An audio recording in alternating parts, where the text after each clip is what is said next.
हम लोगों ने डिस्कस किया था S S S, S A S A और इसकी ही एक प्रॉपर्टी थी ए एस।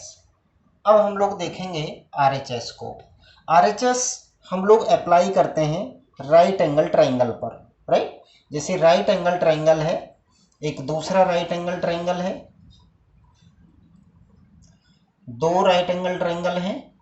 इनमें क्या होता है कि in right angle triangle hypotenuse and one side. अब देखो ये क्या है, जैसे हाइपोटेनियस ये हो गया, ये हाइपोटेनियस इस हाइपोटेनियस के बराबर है, और एक कोई साइड जैसे ये वाली साइड है इसके इक्वल है, या ये वाली साइड है इसके इक्वल है। कोई भी एक साइड इन दोनों में इसके करेस्पॉन्डिंग होनी चाहिए जो गिवन हो, राइट। अब अगर मान लो कि जैसे ये गिवन है और ये गिवन है, ठीक है, इस केस में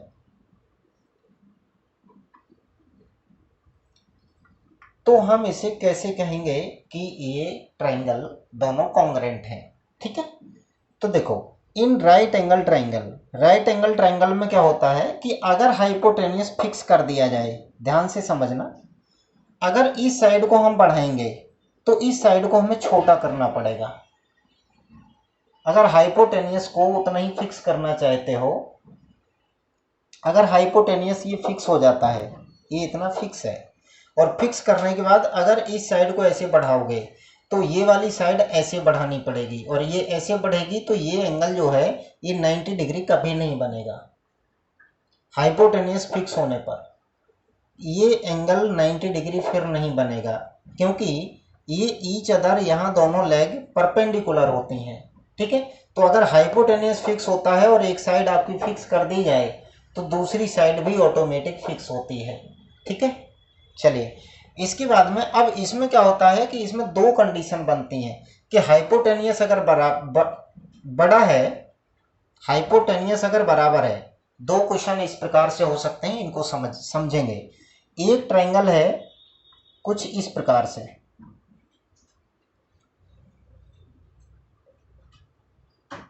और एक ट्रायंगल है इस प्रकार से, ठीक है। दिखने में दोनों अलग लग रहे हैं। अगर ये एंगल 90 डिग्री है, हाइपोटेनियस दोनों के बराबर है, ठीक है, तो ये राइट ट्रायंगल में आपके पास में ये जो रेउल बन के तैयार हुए हैं, ये कौन से रेउल हैं इसको समझेंगे। क्योंकि ए एस एस ऐसी कोई प्रॉपर्टी नहीं है।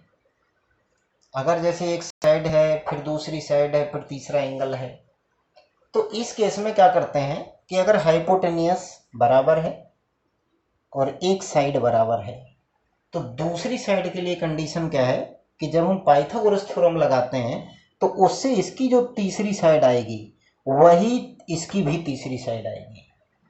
तो वो काम करता है एसएसएस फॉर्मेट पर। In right triangle hypotenuse and one side अगर इक्वल होती हैं तो इसका मतलब है उसकी तीसरी साइड भी बराबर है, और वो तीसरी साइड बराबर कैसे होगी, H square is equal to P square plus B square से, राइट। तो आरएचएस की जो प्रॉपर्टी है वो वर्क करती है किस पर, एसएसएस पर। क्यों करती है कि आपको हाइपोटेनियस ऑलरेडी पता है, साइड भी पता है, तो उसका हम परपेंडिकुलर निकाल देंगे। अगर परपेंडिकुलर पता है तो बेस निकाल देंगे, बेस पता है तो परपेंडिकुलर निकाल देंगे। इसलिए आप लोग आरएचएस पर थोड़ा सा विशेष ध्यान दें, ठीक है। चलिए नेक्स्ट टॉपिक जो हम लोगों के आने वाले हैं वो होंगे इनके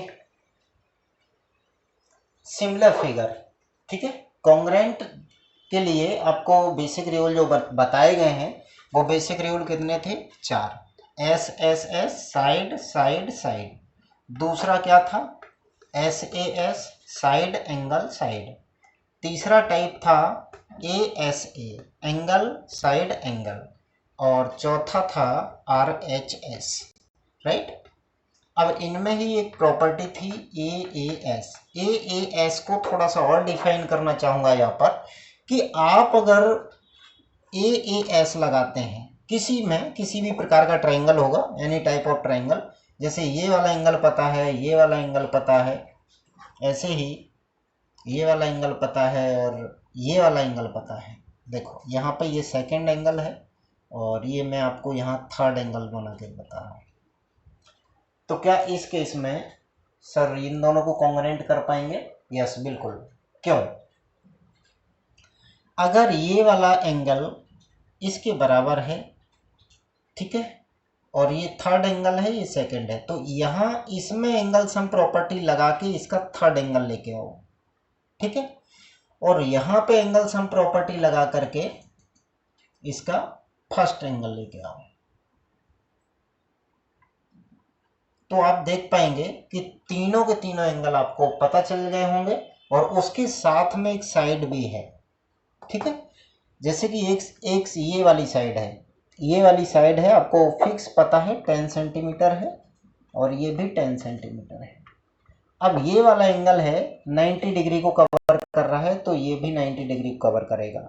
और इसे अगर 30 डिग्री पे कवर करा रहे हैं तो 30 डिग्री कवर करने के बाद जैसे यहाँ से 90 डिग्री वाली लाइन जाने दो और यहाँ से इसका जो एंगल वाला लाइन है 30 डिग्री वाला, तो ये ऑटोमेटिक यहाँ पे इंटरसेक्ट कर जाएंगे, तो ट्रायंगल उतना ही बनेगा ऑलरेडी, ठीक है।